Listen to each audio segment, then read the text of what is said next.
Swayam Prabha. Digital India. Educated India.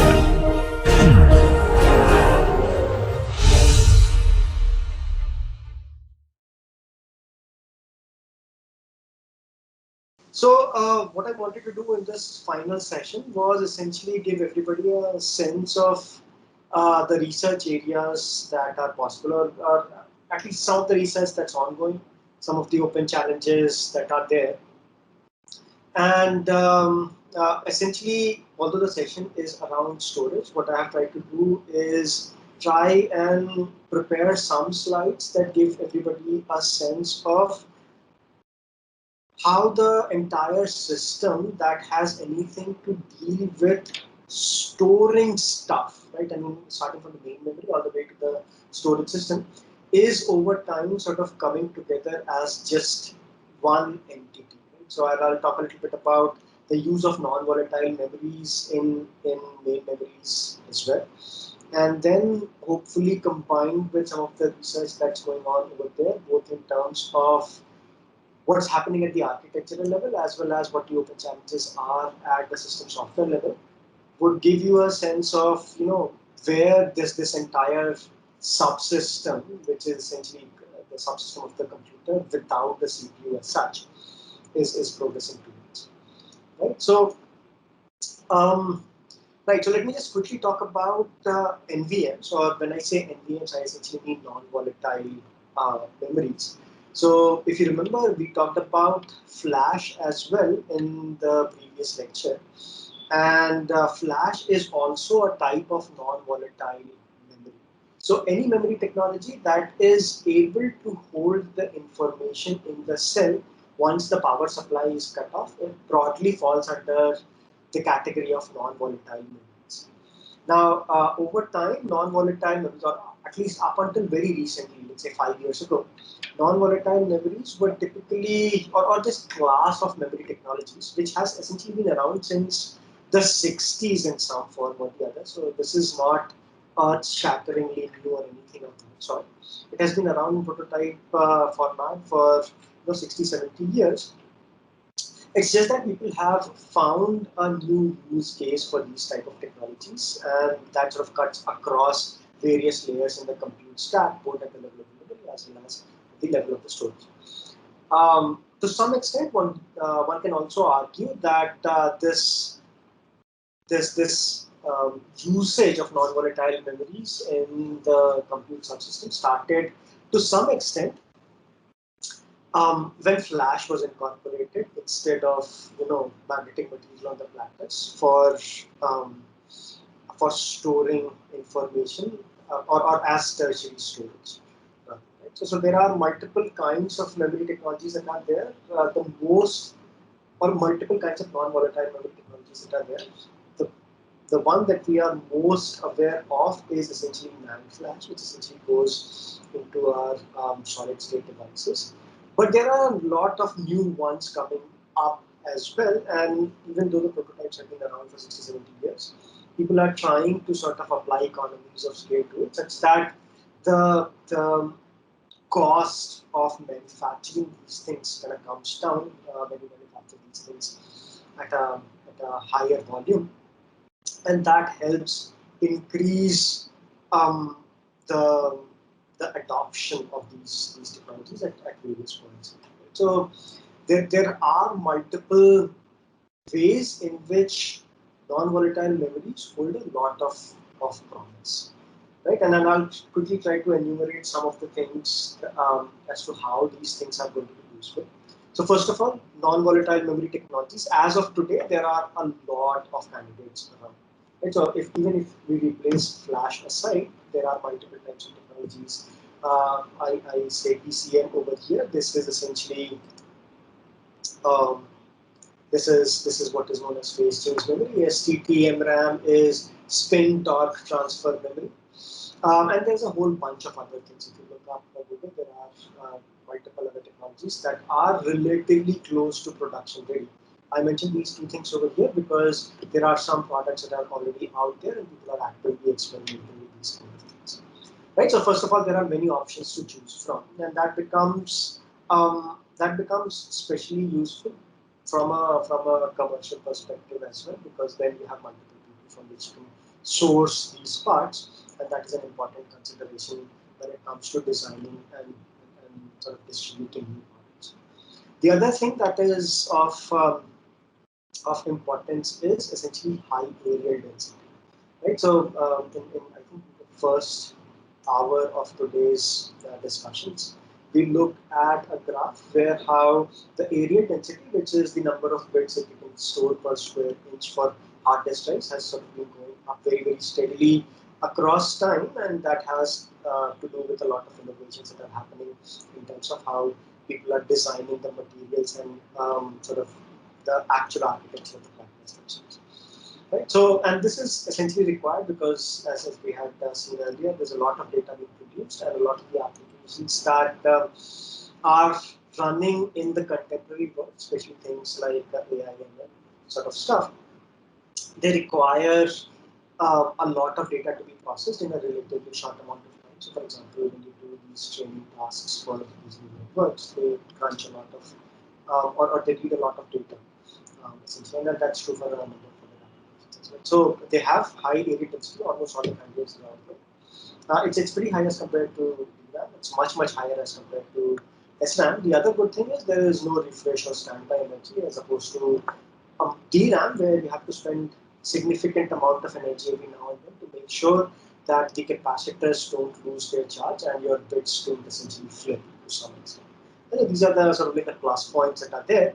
And then non-volatile memories have a lot of kind of quote unquote drawbacks as well.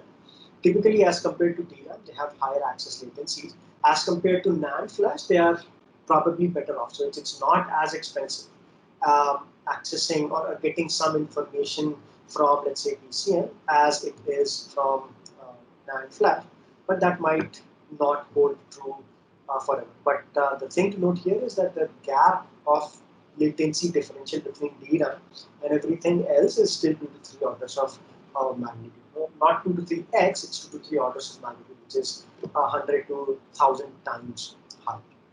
The other thing that is problematic to some extent is, and a lot of these things you don't have to pay a lot of attention to if you are specifically looking at these technologies for designing storage systems. But if you are trying to think about ways of how these technologies can be incorporated elsewhere in the compute system stack as well, then you have to pay attention to all of these sort of drawbacks that are there for these memory technologies. So, for example, they have asymmetric read and write energy. So, if you look at DRAM, the amount of energy it takes to read or write is, or read or write a bit essentially, is essentially exactly the same. Whereas for most of these technologies, the amount of energy that you have to spend is asymmetric. So, rates are lower, energy profiles, rates are higher energy profiles typically. And the biggest drawback is essentially limited lifetime. And that is true for NAND flash as well, because of which we talked about how that complicates the design of the SSD, because now the flash translation layer or the FTL also has to keep track of what cell has been written, how many times, so that it can effectively distribute all the writes all through the SSD, so as to make sure that all the cells are being written to an equal number of times, so that you can increase or keep the lifetime of each and every cell relatively high, right? So again, there are a number of studies that have compared different characteristics of non-volatile technologies with, STD flash, STD, SLC flash, and other kinds of things that are out there. And then there are a number of papers. I've listed one over here that sort of compare what are the differentials for different metrics that you want to evaluate these technologies on. Right? I'll give you just one quick example of how one of these things work. And a lot of these technologies, at least the new upcoming ones, essentially rely on storing information as resistance, as opposed to DRAM, where information is stored as capacitance on a capacitor. So if you have high, or if your capacitor is relatively full, then you can think of that as a 1. And if your capacitor is empty, you can think of that as a 0. Whereas in most of these upcoming technologies, or emerging technologies as they call it, the cell consists of some sort of a material. In this particular case of phase change memory, there is this material which is called the chalcogeneric material, and it can exist in 2 different forms. It can either exist in amorphous or it can exist in crystalline. crystalline form has very low resistance, amorphous form has very high resistance. Right? And it is relatively very, the differential between the two, the resistance of the two states is very, very high. So let's say one has 100 ohms, the other one has 10 to the power 5 ohms, or something of that sort, very large range. Right? So then, and the other thing is that you can quickly program or take this chalcogenide material, and depending on how much current and for how long do you pass through this material, you can change the form of this material from amorphous to crystalline or from crystalline to amorphous. So it can keep going back and forth, but it can't keep on going back and forth indefinitely. Right? So you can't change the state indefinitely, and that's why at some point in time the cell kind of breaks down, whereas whatever material that was there in this cell essentially loses its ability to go from, let's say, amorphous to crystalline or the other way. But anyways, the point here is that information is stored as resistance. There is a storage cell that looks something like this for storing 1 bit. There's a whole bunch of other circuit paraphernalia as well, but you don't really need to understand that. What you need to understand is somehow there is enough amount of current that is being passed to change the state of this chalcogenide material from amorphous to crystalline or the other way around. And then you have to sense by passing some current as to what resistance range it is in. If it is in the high resistance range, it's in the amorphous state, and you can say that it's associated with the bit value 1. And if it's on the lower resistance range, then you can say it's associated with the bit value 0. And that's basically the idea around which most of these technologies are kind of centered. Right. So again, this is a matter of convention. So in this particular case, high resistance is 0, low resistance is 1, or the other. Right. So again, it gives you some sense of how the state of the material can potentially be changed. So in this particular case, and again, this is very typical of a phase change memory cell where it can have two states, set and reset. You can put it in the set state, give it a sustained current for a long amount of time, and then it goes into a certain state. If you give it a large current pulse for a short duration of time, it goes into the other state, and it can keep going back and forth. Right? And as you can see over here, the resistance range for the set of the crystalline state is, let's say, 10 to the power 3 ohms, whereas for the amorphous it's 10 to the power 6 to 10 to the power 7 ohms. So there is a large range of resistance, and then you can associate one with 0, the other one with 1.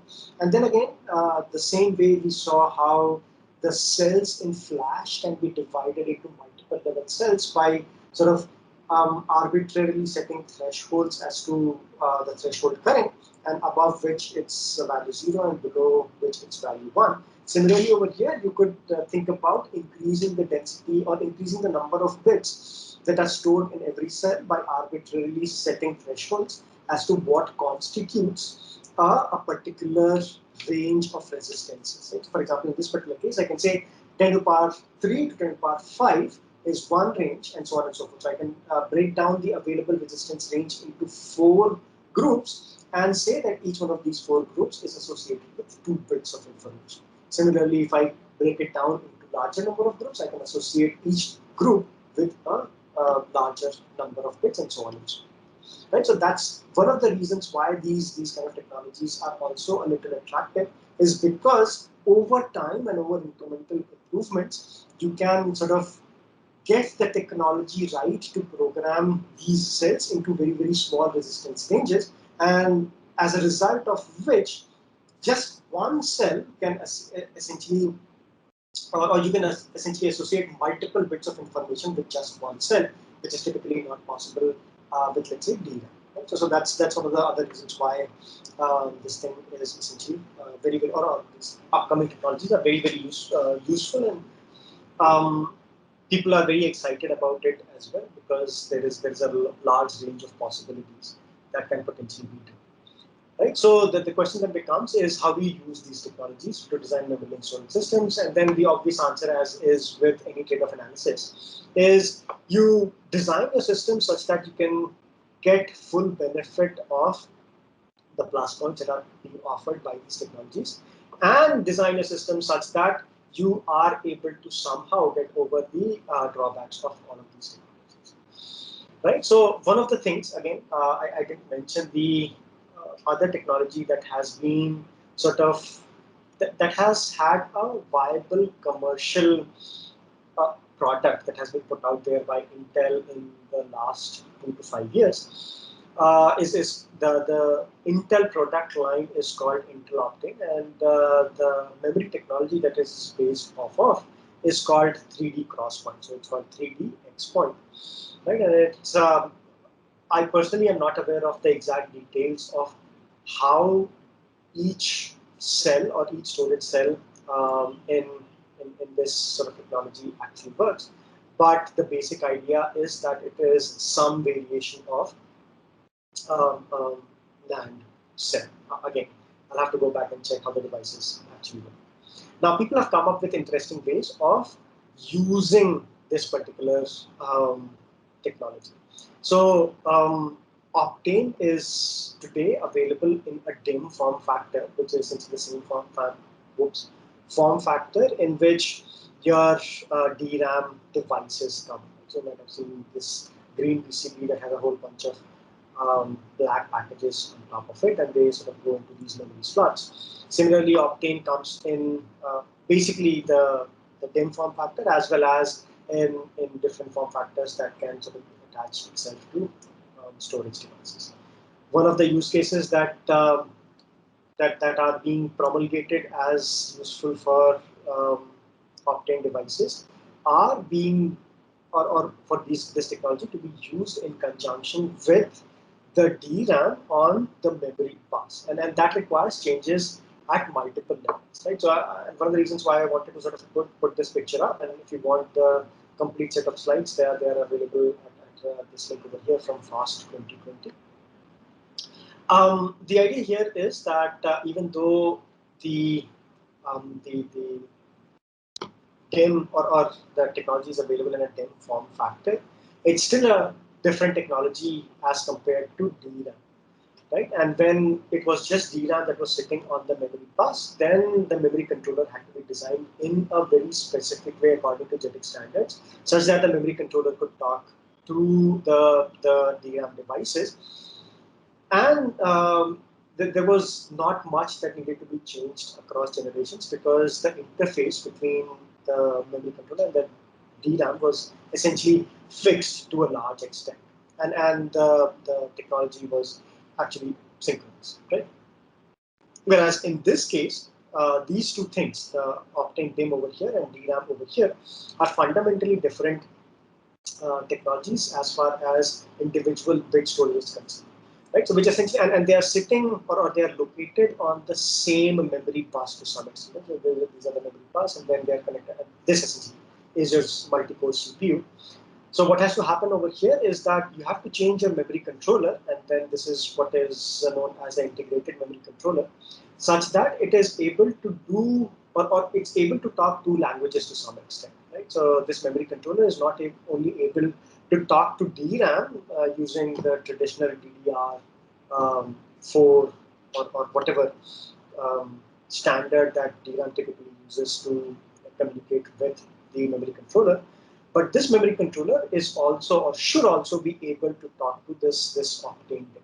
So one of the interesting things, tweaks to the system architecture that had to happen over here was that this memory controller now essentially speaks two languages. One, how to control or how to sort of talk to this DRAM over JEDEC or using JEDEC standards over here, as well as be able to talk to these Optane devices using a different standard.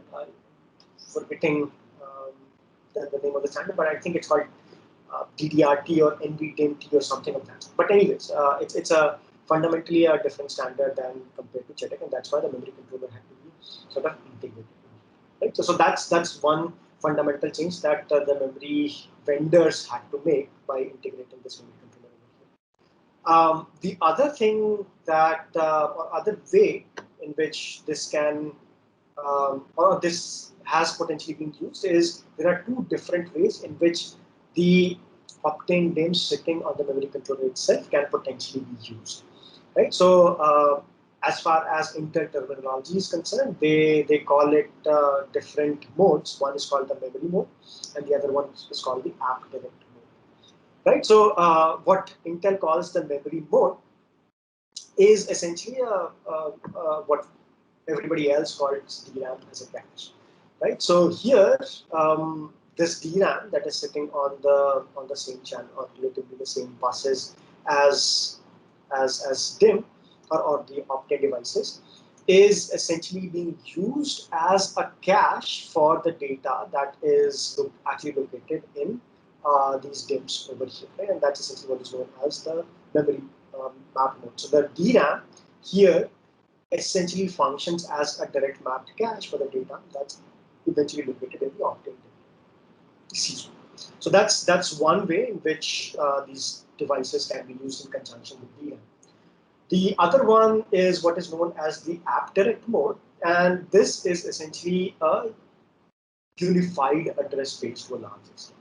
Right? So both DRAM and the Optane DIMMs together form a large address space. Some of that address space is essentially made up of low latency, also probably low capacity DRAM, and the rest of the address space is made up of Optane DIMMs. So essentially, if you're looking for some data that might be sitting in this combined address space, it could potentially be located either here in the low latency DRAM or over here in the potentially high latency and also high capacity Optane DIMM.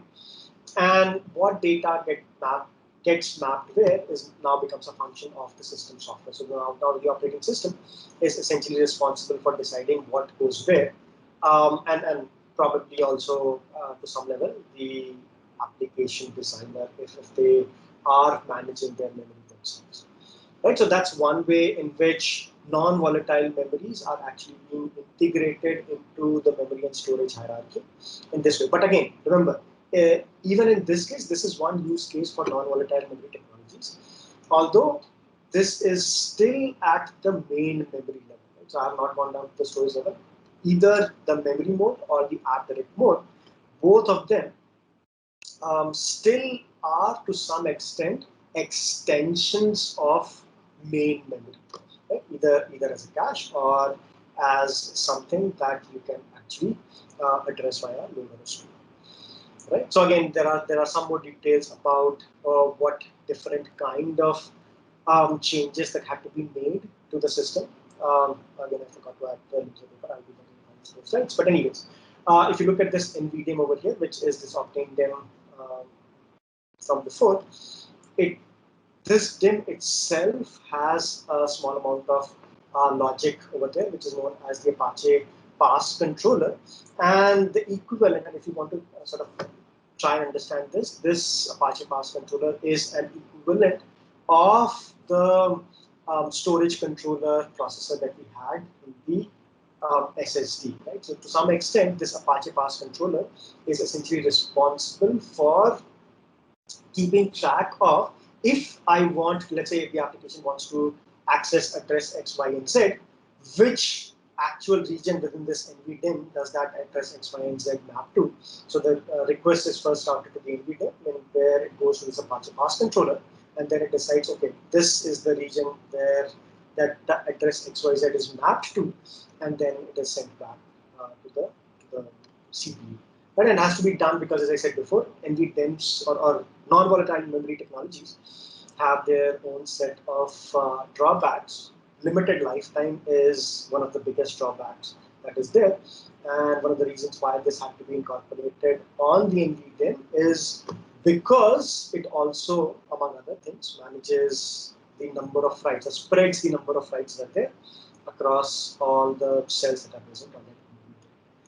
Right? But then again, it gives you multiple benefits. It has larger capacity, and you can potentially use it for doing other things. Right? And again, remember, this is still beneficial than having a large number of SSDs, because these NVDIMMs, even though they might be slower devices themselves, they are still very close, or they are very tightly coupled with the CPU because they're sitting on the memory bus right here. Right? So that because of that tight coupling, there is significant fraction of the latency that has actually been cut down, as opposed to the case where you would have taken the same sort of non-volatile memory technology and patched your storage medium with these things. That being said, there are also versions of these Optane devices that are essentially SSDs, where you can think about as NAND flash. You can pull out the NAND flash and push in the 3D cross point that these NVDIMMs are made up of, and then create a possibly better SSD. Right? So that's essentially what I want to talk about, how you can integrate non-volatile memory technologies at the memory level.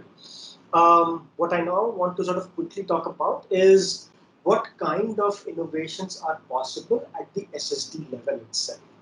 Right? So there is this one really nice set of slides that Bill Daly presented at Supercomputing 2015.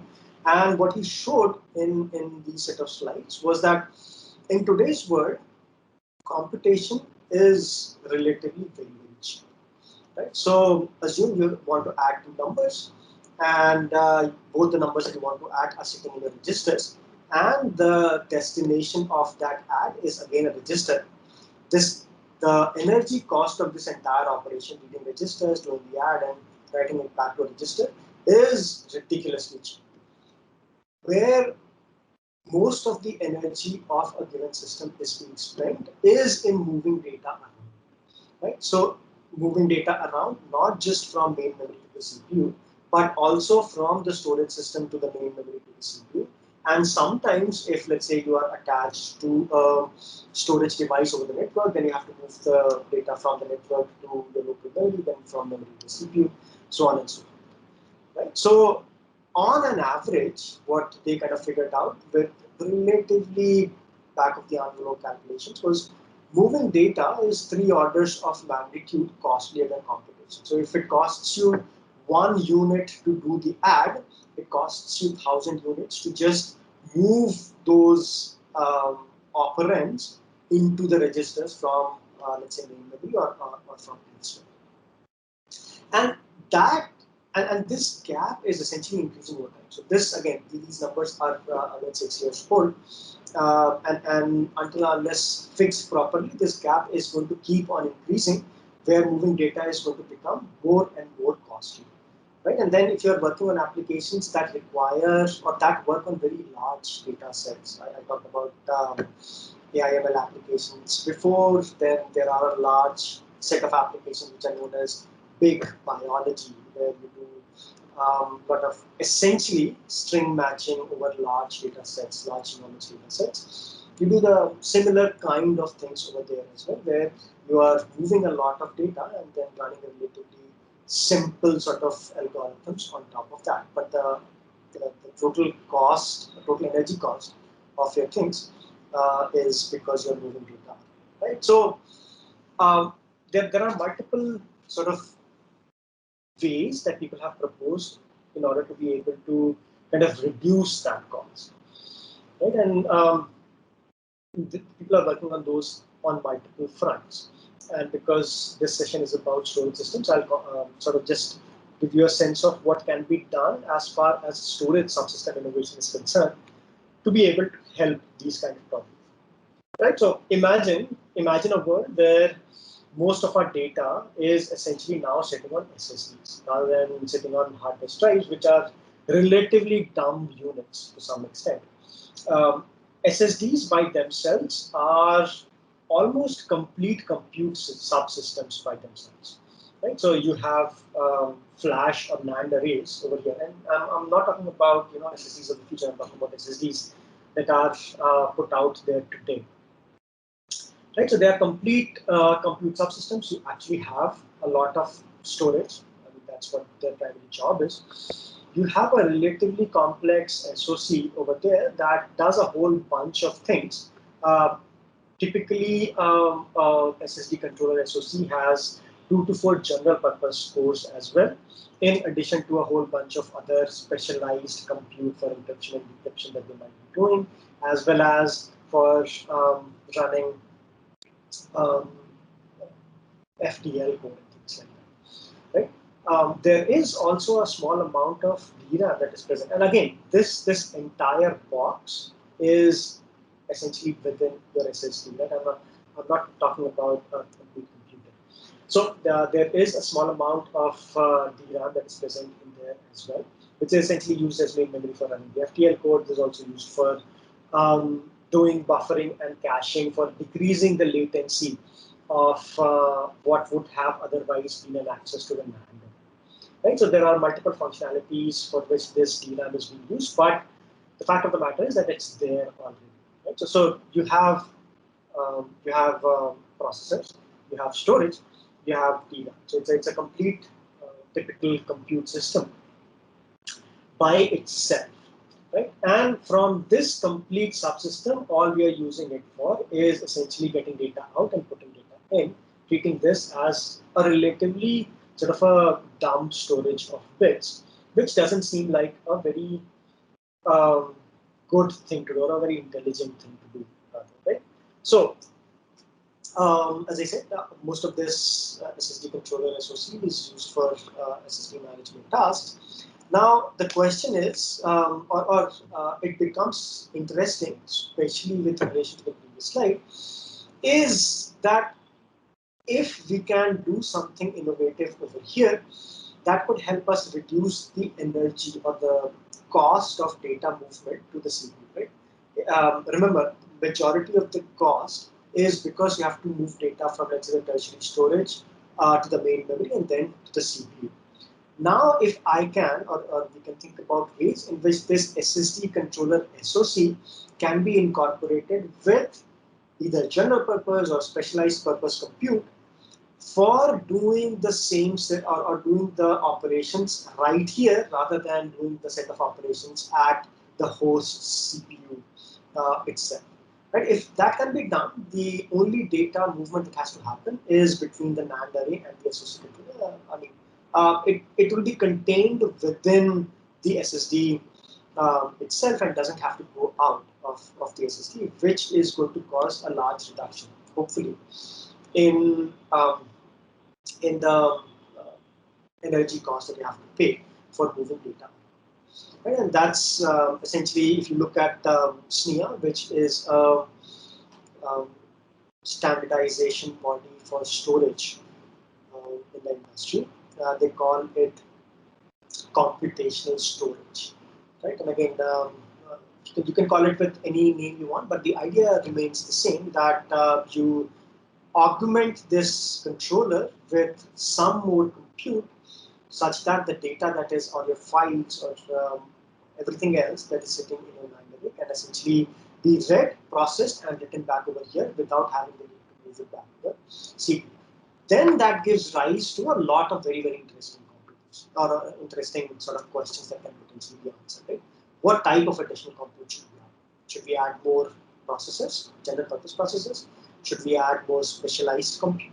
If we add specialized compute, what kind of specialized compute do we add? I mean, should it be something relatively simple like a GPU, or is it something which is more of an accelerator kind of an architecture? So that's one broad question to answer. And I don't think there are very good answers out there. Now, let's say you even sort of come up with an answer to that question. You say, well, okay, this is the type of compute that I think should be added and makes the most sense. Excellent. This is still a computational unit that's sitting within the SSD. And if you think about general purpose compute units, you have a CPU, you have a memory, and then you have an SSD. Your program process runs on the CPU, which essentially means that you need to have some sort of a API that lets a portion of your program be offloaded onto this controller SoC logic, get the or do its thing over here within this subsystem itself, and finally sort of report back to the main program or the main process that sort of offloaded the job over here and say that my job is not done. So how do you design those APIs? And this is the design of APIs is a complete research problem in itself. I mean, this, and of course, two follows one. One is a very open-ended research problem in itself, right? And then the third one is a very long-standing sort of an open question that people have been trying to answer over time. But again, there are a few open or existing solutions that can potentially be incorporated over here. But then the question becomes, how do you divide work between the host, which is your main CPU in your server system, let's say, and whatever specialized computer you have decided to put onto the controller SoC. Right? And this also sort of ties into the previous point over here, is that how much you can ship and how do you ship it are sort of related to some extent. Right? So again, this is by no means an exhaustive list of questions that can potentially be answered in this particular regard, but this is good food for thought and thought that you can potentially do. You can potentially think about. So a lot of these things I have already talked about, so I'm not going to go into the details of this. Let me just briefly talk about what a term that sort of keeps coming up again and again. And to some extent, I talked a little bit about this when I was talking about Octane. But there is this thing called storage class memory. Right? And again, there's a lot of sort of you can call it whatever you want, but the idea again is putting storage on the memory bus, right? So if you think about how systems that we have talked about so far are essentially architected, you have a CPU, then you have main memory, and then you have storage, and this is essentially the flow that is typically followed for those systems, right? And what storage class memory or whatever the equivalent terminology is, what this is proposing is essentially putting something on the memory bus that acts as storage. Now, this is different from what I had talked about for Intel Optane, because that, even though it was a non-volatile memory technology, in a DIMM form factor that was sitting on the memory bus, it was still an extension of the main memory. Right? I mean, it was. You could think about accessing that through load store semantics to some extent. Whereas when you think about storage class memory, what you have to think about is essentially, okay, there is something that is sitting on the memory bus, but now I can configure a file system on top of it and access that as a block device, let's say. Right? So that is essentially the basic idea around that. And then, the benefits are almost instantaneously visible to some extent, right? I mean, storage, you are connecting to your system through relatively slow interfaces. You have SATA, you have SAS, maybe PCIe if you are very, very lucky, right? But storage class memory, if it comes to fruition, you are connecting through your system. So this is where your programs are running, the CPU is where your programs are running, and you're connecting your storage directly as pretty much a first-class citizen of the computer system design directly to your CPU, right? So even though you are accessing storage, maybe even through a file system, but then you are accessing it through very fast interfaces and the technologies that you would potentially use to create, whatever is called as storage class memory is going to be relatively close in terms of raw device latency to something like DRAM as well, right? So you're bringing on two fronts essentially. One, we're saying, okay, I'm connected to my storage medium through a very, very fast or a very rather high bandwidth channel, which is the memory bus over here, and then my devices fundamentally are faster than, let's say, an HDD over here. So even though I have to go through a file system and pay some overheads of that software stack, I'm still going to win, hopefully by multiple orders of magnitude in accessing my data that's sitting on the storage class memory, right? And once you have that, you can think about many other optimizations that can, or many other architectural innovations that could potentially be done, right? So now you have a storage device over here, which is sitting on the memory bus. You have a traditional storage device over here as well. This creates a tiered storage structure just within your own compute subsystem. So you can think about using this more innovative. For example, what I can think about is, let's say I will use this storage class memory as a cache of my actual storage. So even though I can use this for storing actual files, but that doesn't sort of help me as much as sort of using this as, let's say, my just a IO buffer of some sort or a IO cache of some sort. And if I'm effectively able to fill this cache well by making intelligent choices, then my overall system performance is going to increase by multiple orders of magnitude, right? Or the other way you could think about is having actually a tiered storage structure. Right? It's like this is my first class tier, where my most important files and possibly all the metadata for all the storage devices that I have on my system goes here, such that looking up the metadata is very, very fast, right? And then depending on what type of a file it is, whether it is hot, whether it's lukewarm, whether it's cold, I figure out where on the 5 different storage devices that I have attached to my system, those data blocks are actually located, and I can go fetch them accordingly. And then you can think about migrating information between different tiers. Right? At some point in time, a set of your files just become hot, so to say. Then you can pull them off of your hard disk drive and say that then now they go into my storage class memory sitting on the memory bus. And there's a lot of innovation that can be done from there as well. Right? So this was mostly around. So if I look at the previous slide, that was innovation mostly around how do you architect your hardware to be able to do things better, right? But let's say you architect your hardware to something which is relatively better at without the software. Right? So the one thing to always keep in mind while doing sort of system design is even if your hardware bare metal is let's say 2 or 3x better than what your base case is right now, once you start running the entire software stack that you want to run on top of it, that 2x or 3x differential from your baseline is probably going to go down to like 25%, right? Or 50% if you're lucky. So the idea there is that once you have constructed an architecture that is better bare metal, then what you want to do is you want to do appropriate innovations on top of that architecture into the software stack itself, such that you are able to utilize that architecture even better, right? So if you had a 2x to 3x performance differential bare metal, you should be able to get to, let's say, 100% performance differential once your entire software stack is running on top of the new architecture itself, right? And then that is possibly the best you could hope for.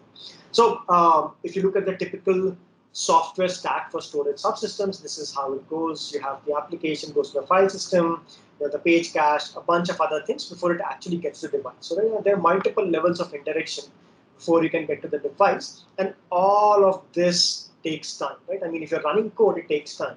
So what you typically want to do is essentially have the application access the devices, but that's almost never advisable because of multiple reasons. So this is how the traditional software stack, storage software stack has evolved to be or to look as today. Now let's assume if we go to a world where we have storage class memory, does it still make sense to have an architecture or a software architecture that looks like this? Possibly not, right? I mean, there are, because it's a different architecture, it's possibly faster, it's connected to the system through a different medium. You want to provide, or you want to optimize the system software stack accordingly as well.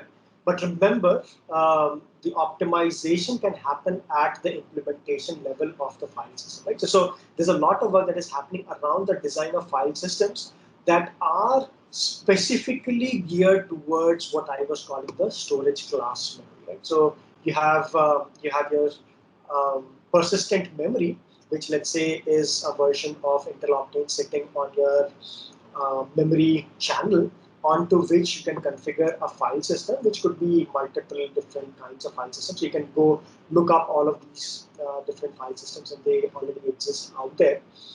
The one thing to note here is that the interface to this file system can't really change. So this POSIX API, which is read, write, open, close, has to remain consistent for the applications to be completely unaware that something below in the hardware or at the operating system level has actually changed. So if I had written an application 10 years ago using the POSIX API, and if the API hasn't changed, even though the underlying file system as well as the architecture for the storage system has changed, the application should still run properly. So that's the benefit of having a fixed or preserving the API, even though everything else kind of has completely changed below this. Right. So one of the things that I always like to point out is essentially there is. So again, I think I'm sort of changing, maybe jumping things too quickly. But let me give you a brief idea about um, where there are sort of low-lying performance optimization opportunities already available. So um, this is from one of the papers that we wrote 5 or 6 years ago, and I'm guessing the results still hold true. And what we found out from over here was that there is um, there is a significant amount of time that is spent by applications executing the system software stack, right? So, for example, if you look over here, if you're looking at an SSD, a flash SSD connected to the system via SATA interface, at a particular low load experiment of that 125 microseconds that it took to get a piece of information from the hard disk drive, 35 microseconds was spent within the system software stack itself, right? And then these numbers might vary depending on the interface and the type of device that you have. The one takeaway that I want everybody to kind of take from this is a relatively high number when the system is under low load. Right? When the system is under higher load, the fraction of the time that is spent just sort of doing bookkeeping operations to a large extent. Right? I mean, the job of the file system is to mostly do bookkeeping operations. For bookkeeping operations, you're spending approximately 25 to 30% of the time, which essentially is not a very good idea. Right? And then that essentially points back to the optimization of the system software stack in conjunction with the hardware changes that are actually happening is almost always a good idea, and that is typically termed as hardware software co-design in most literature. Right? But then again, this is something that I just wanted to point out. Right?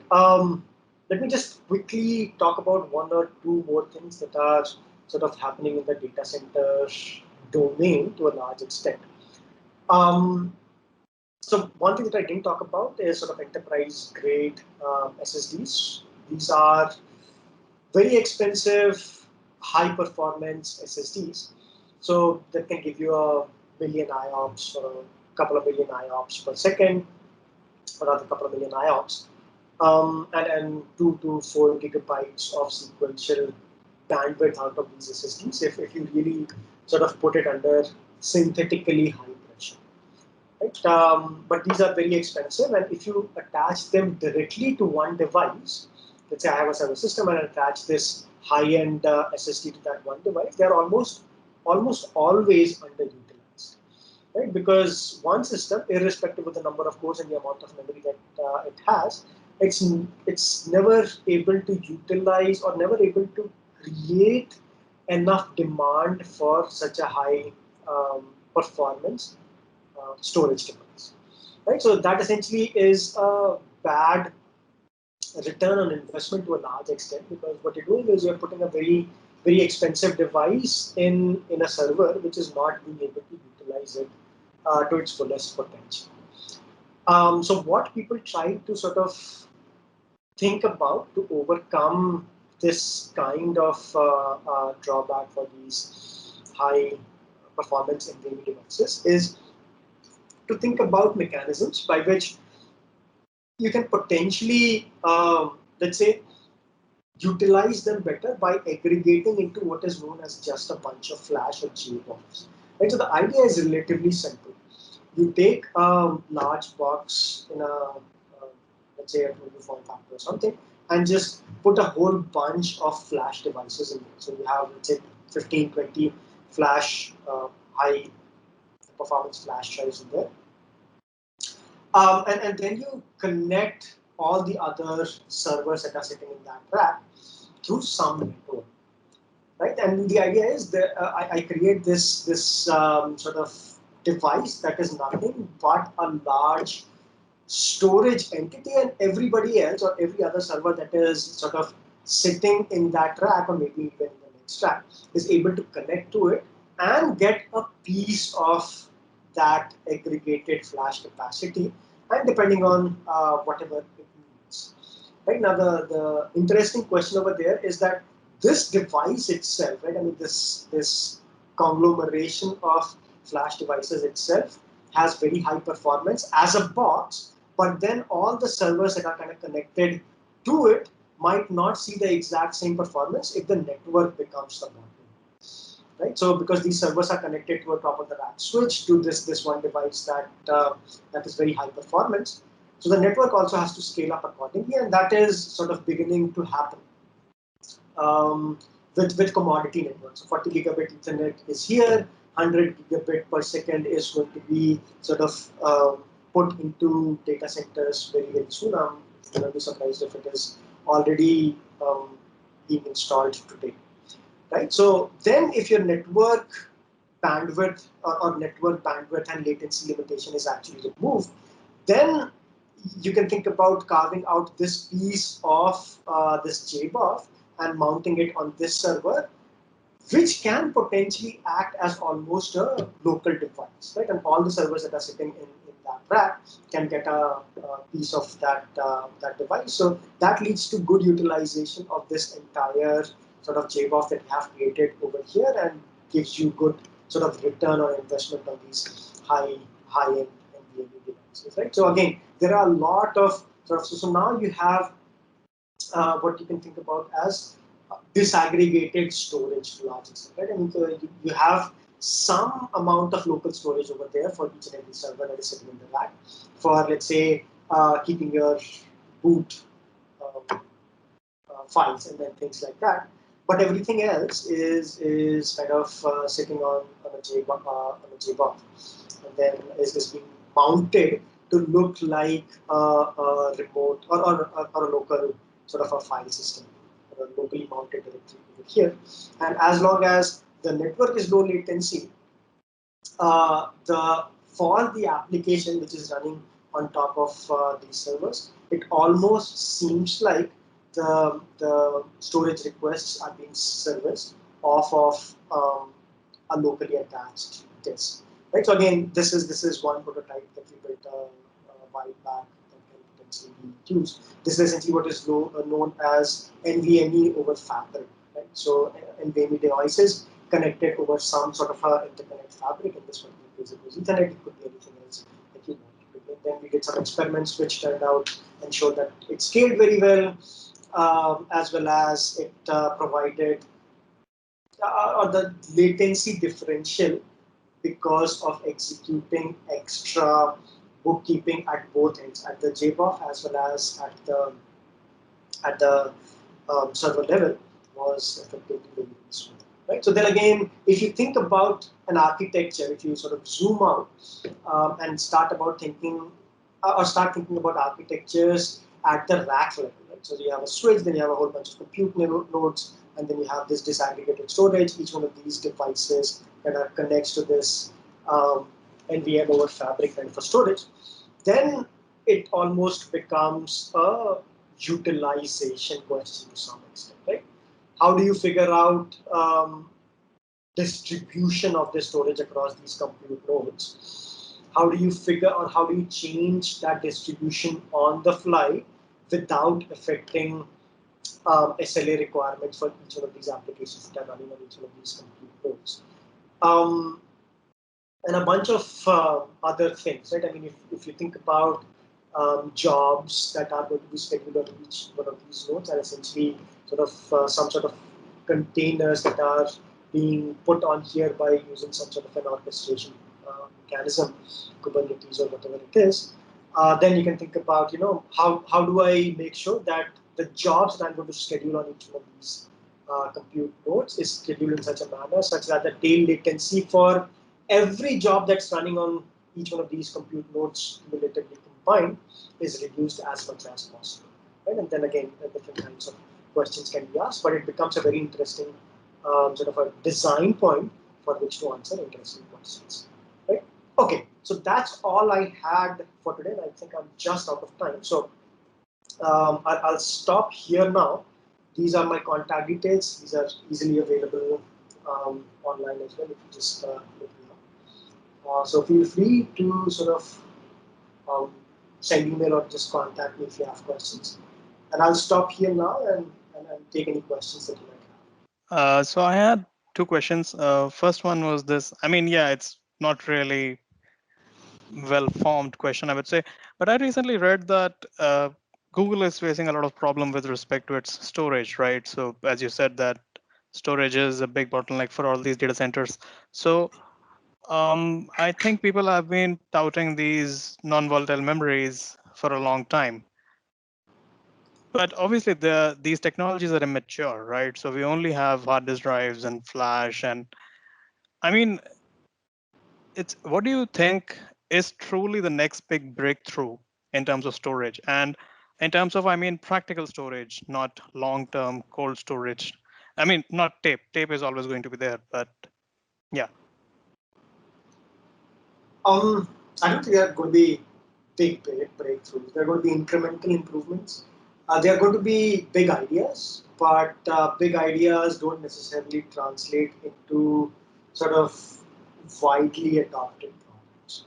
Right? So in the next 10 years, I don't think there are going to be big breakthroughs. What is going to happen is successive adoption of whatever is already out there, and that each one of individual components is going to keep on or getting better, so to speak. Right? So the SSDs are going to get better.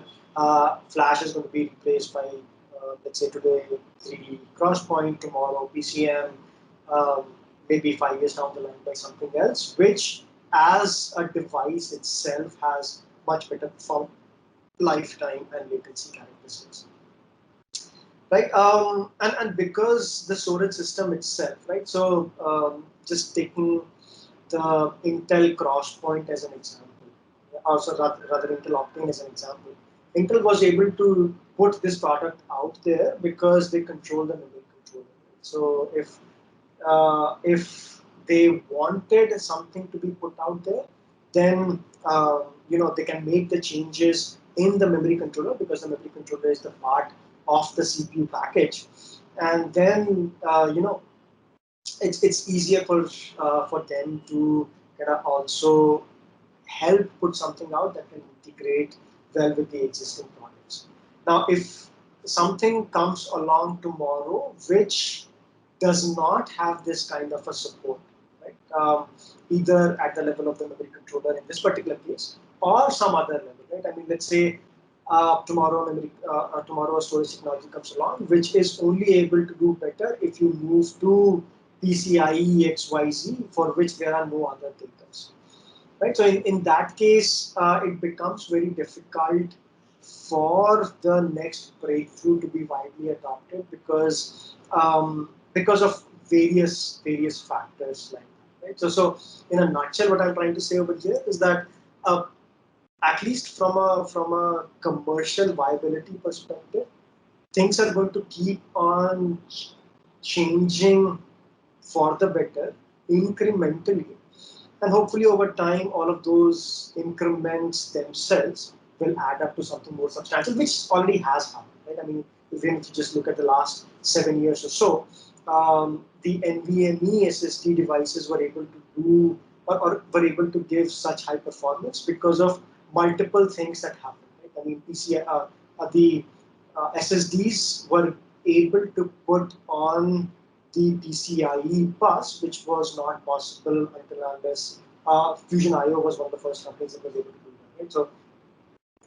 Fusion IO put SSDs on the NVMe bus, or rather PCIe bus, and from that point onwards, a bunch of other bottlenecks emerged, because of which the NVMe standard came into place. And because of the NVMe standard, people were able to backtrack and optimize the software stack of the Linux operating system, which essentially resulted in these high performance or the overall high performance that we see from these gaming devices today. Right, so a lot of things incrementally happening at their own level led to multiple orders of better performance at the device level, which essentially I think how things are going to happen. By the way, if you're looking for ideas that are out there, there is something called DNA storage. I think Louis Sees and his group at University of Washington is working on, but that's very out there. Yeah, I saw some talks. DNS storage, right? But it's a long-term storage candidate. I mean, I don't think that it can be a viable. You can't really use it on the fly. Does it make sense? I mean, again, I am very afraid of saying you can't, because at some point in time somebody can and somebody will. Yeah. Right. Yeah, so what a better way to put it is, you cannot right now. Yeah. So 10 years down the line, maybe you will, but at this point in time, it is more of an archival storage. But it has a very different use case than for traditional computers. Yeah. Yeah, but that's a great point. Yeah, I agree with your points completely when you said that these changes have been possible because some people wanted to make them possible. I think that brings me to one more interesting idea that I've been toying with. Uh, if we look back in 2003, 2004, we used to have this front side bus on the motherboard, right? And this front side bus it used to have the memory controller, and the memory controller was the one handling DRAM and all. I mean, back then, DMA memory controllers, everything was cut out from the chip, and the processor was just the processor. And then they dissolved the front side bus and pulled it into the processor. I mean, yeah, obviously for latency reasons, but I don't think you can design tomorrow's memory controllers on today's dies. I don't know. I mean, yeah, obviously you're going to have, for example, this CXL protocol that has just come out, most probably to integrate HBMs. I think they're trying to support HBMs. But do you think it makes sense to design to go back to that FSB scheme in which we push the controllers off the chip in order to allow for these heterogeneous systems? Probably not for performance reasons, but for wider availability of things. So for example, let's say if you can go back to a FSB-like architecture where everybody is allowed to, or any vendor, Dell, whoever, is allowed to put their own version of FSB out there, then that helps put newer products on the market. Right now, I can't put out a newer version of, let's say, an Intel Optane type thing on the market, because I don't know if it will work with the memory controller that Intel is going to put out, right? Or if I put something out there, then it has to be in line with whatever protocol the Intel memory controller that's sitting on chip actually supports, which sort of is essentially saying that you innovate with your hands tied behind your back. Now let's say we go back to that FSB type architecture where it has a fixed set of functionalities and everybody is free to implement FSB chips however they want. That opens up a whole bunch of possibilities to some extent, right? I mean, I could design my own FSB as long as as long as it can correctly talk to whatever interface with the CPU is. On the other side of the FSB, I can put whatever I want with possibly my own secret sauce, right? I mean, I could potentially put multiple types of devices on there, have them have customized protocols for each one of these devices, customized for what I want each one of these things to do. So that opens up the play area, so to say. But with the memory controllers that's sitting just on the CPU, that becomes limiting. Manu, may I add something here? Sure. Yeah, please. Okay, so we have to, what he's asking is theory, but what happens is what is a practice, and that market is controlled by Intel and maybe to some extent AMD. So they decide what people should buy, they decide what people should use. It's no longer in your control. There was a time, let's say when 386 was a chip, or 486 was just a chip, which was the CPU. And then you could do anything around it. Then came the era of chipset, where the entire motherboard was sort of designed by Intel with the chipset and the chip. So you couldn't use any other chip except few Taiwanese vendors in the earlier years. They designed their chipset because they took license of that of the bus from Intel, what appears on the CPU. Today, the chipset and everything has gone inside the CPU itself. As he was mentioning, the memory controller is also inside the CPU. So when Intel envisages a CPU, they think of what the motherboard is going to look like, and that entire blueprint is there in their mind. So they make chips which will work as a single CPU board, chips that will work on a two socket motherboard, chips that will work on a four socket motherboard. Everything is designed by them, and they give this early designs, reference designs to Dell, HP, and whoever are their partners, and they come out with simple things. I mean, the only thing that they can do is whether there are four USB ports in the front and five at the back, or the other way. Beyond that, they don't have any other thing. Maybe power supply. In fact, in the world there are maybe three or four power supply vendors where everybody sources. So it has become just like take it together and push it. You may change the fascia, you may change the thickness or whatever. Beyond that, nothing can be done as far as the commodity CPUs are concerned. But if somebody wants to do a research on FSB and all, he may have to design his own processor, which is pretty much possible in a FPGA if he really wants to do. But that, I guess, that is more of academic interest rather than best for the performance in terms of the top of the thing. Over to you. Thanks. Yeah, I mean, I just stopped short of saying that Intel and AMD pulled in the memory controllers for their own, let's say, personal reasons. Performance benefits is just one of them. I'll just add one more point to what Ashish was saying, which is absolutely on point. Um, Today, with the arrival of RISC-V, things are opening up a little bit, right? So today, if you want to design, let's say, a CPU, and you want to design a memory controller, or you want to design something which might not be very high performance, but you can potentially experiment with different kinds of things and have it fabricated there as well. So there is this one slowly evolving ecosystem, and again, it's very, there's a lot of moving parts that have to come together for it to be, commercially viable, especially in the server space. Right? I mean, it is still mostly an embedded systems and IoT sort of a player. But for it to be viable as a server player, the software stack has to evolve. Performance, or at least bare metal performance, close to what Intel and AMD can offer today. You have to have um, sort of implementations that can provide you that, and that is going to slowly happen. But if things like or innovation, at least around the memory and storage, or at least just the memory subsystem, if we just concentrate there, has to happen.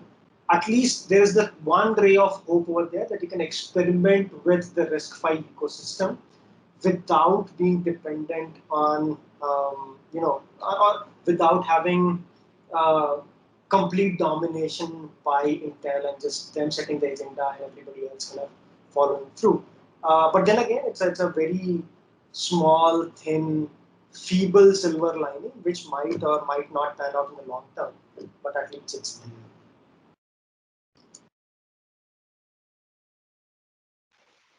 Yeah, thank you.